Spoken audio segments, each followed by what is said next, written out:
Hey everyone, welcome back to RJK English. So I recorded these the first time and there was no sound. So I'm doing this again, but I think I'll be able to teach it in a quicker fashion.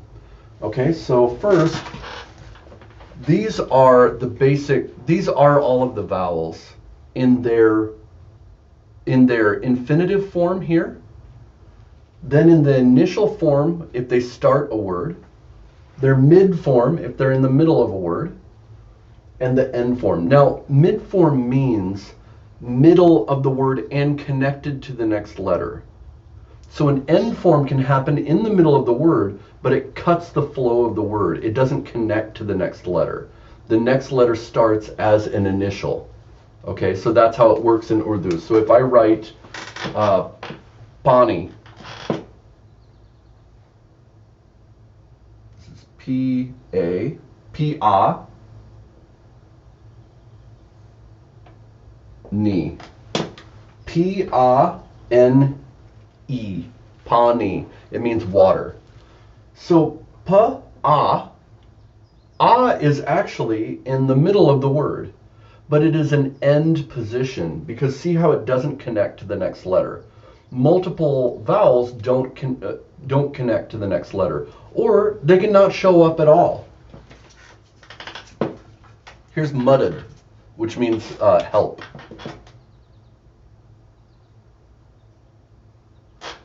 See how the D does not connect to the next D. It's M-D-D.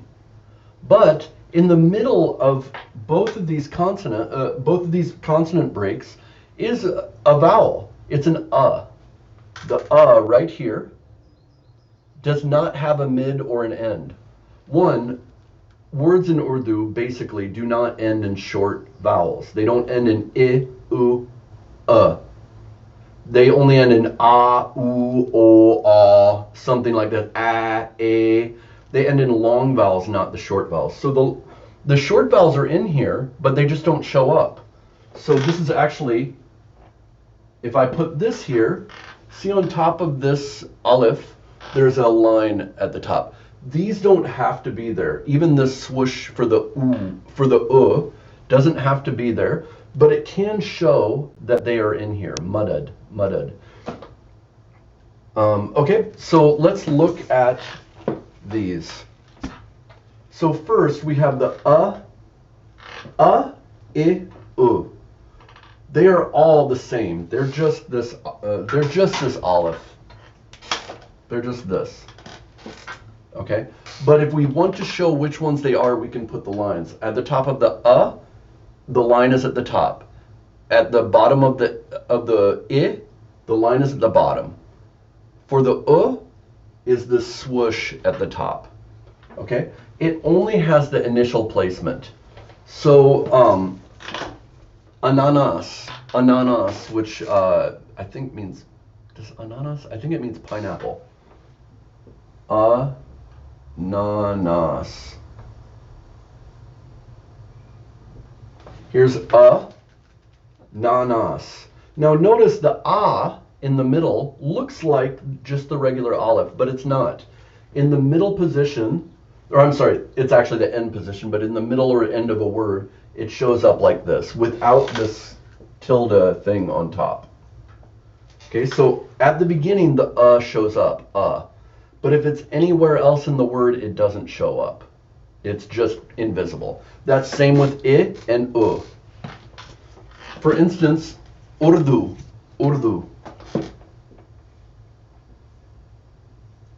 None of these letters are connected. This is U. I can put this at the top to make sure you know it's an U. U, R, the R, the dental D, and U. Urdu. So this is a short U. This is a long U. Urdu. Notice they are not connected.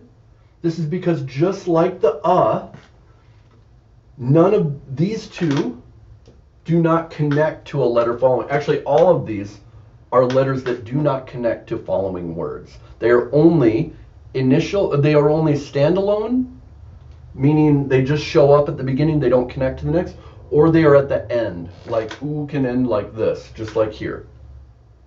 Okay, so let's go through this We went through I, U.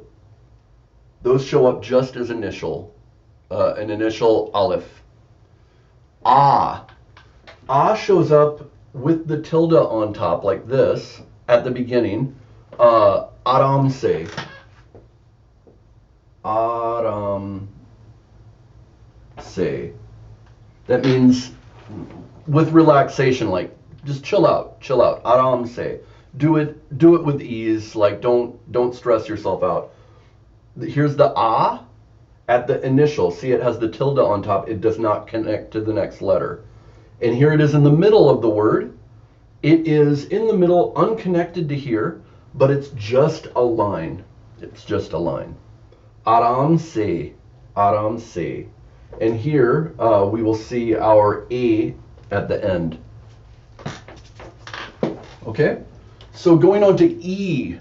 E, A, and A are going to be the same except for their endings. Okay, so E. Here's an aleph with the E after it. If it's only the E, then it's a Y at the beginning. If you only see the E at the beginning, it's a Y. So for eent, I think eent means brick.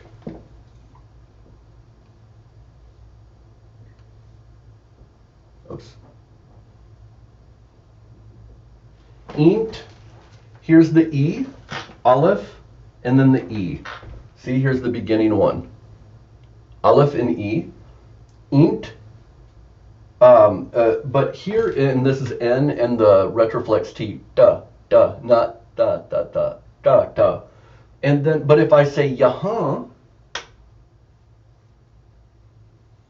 which means here, yahan.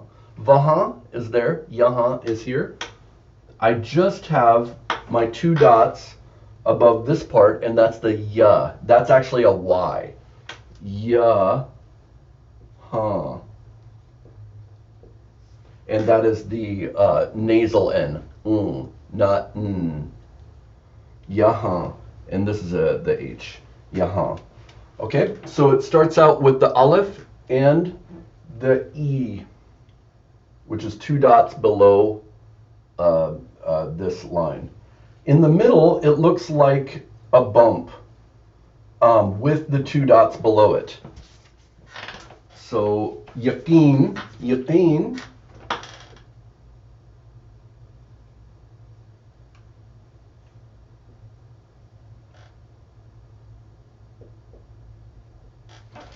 ya, that's a ya.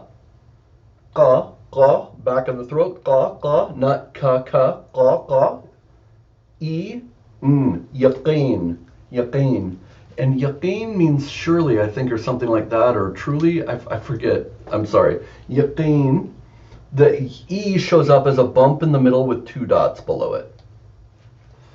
Same thing happens with the A, which will excuse me, alhamdulillah. So here we have that aleph with the little foot behind it.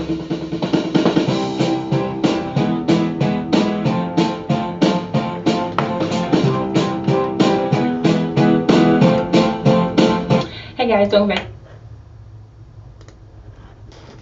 Sorry about that. We have the aleph with the little foot behind it, or in front of it. We're going this way.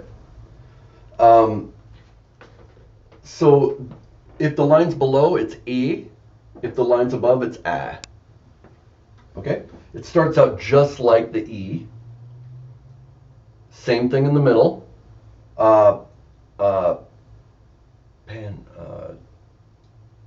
Train. If I write train, which means train.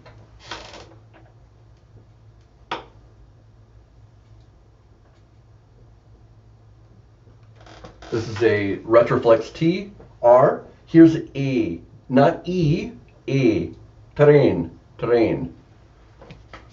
Looks just like the E, but the endings are different. At the ending of E, it ends with this swoosh hook. I love it, it's beautiful. It ends with the swoosh hook. So Pani, when we wrote Pani, Here's pa, pani. Here's the N moving into the swoosh hook. Okay, pa, P-A-N-E. All right, but if it ends in A or A, like say, remember I said aram se? Aram se. See, this is an S, and it goes into this A. Or if I say ha,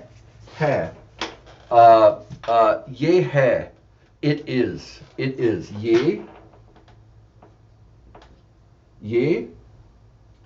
ha.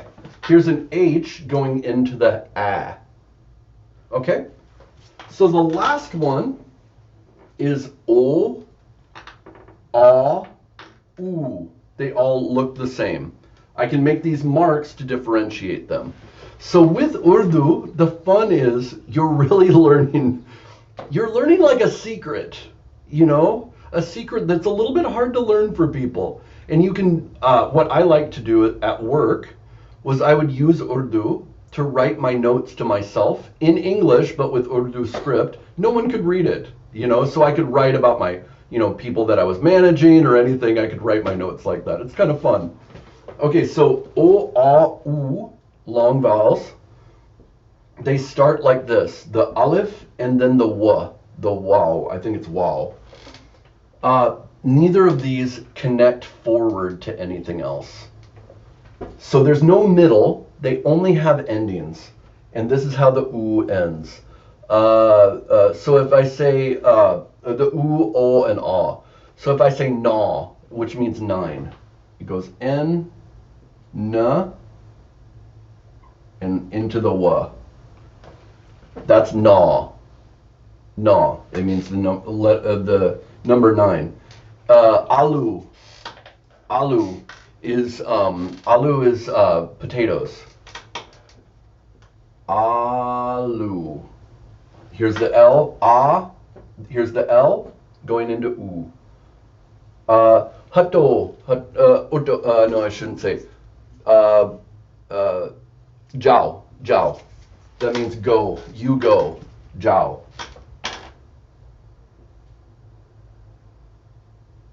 J, A, and then we can add this at the end to show that it's a vowel after a vowel. Jiao. It's not jiao. Like in English we have the diphthongs, but in Urdu we don't have diphthongs. We have pure vowel to pure vowel. Jiao. Jiao. If it was more polite, it would be jaiye. Jaiye. Jai. Jaiye. Jaiye. Okay, so those are, you make sure to copy this down. You're going to use this for understanding your vowels. Next time we're going to do examples of how we use, actually, I don't know that we even need to do that. I mean, we will. We'll do a few examples next time. Then we'll go into consonants. We're going to do the same thing with consonants. And then give examples of that, and then we're going to work on spelling. All right, see you next time.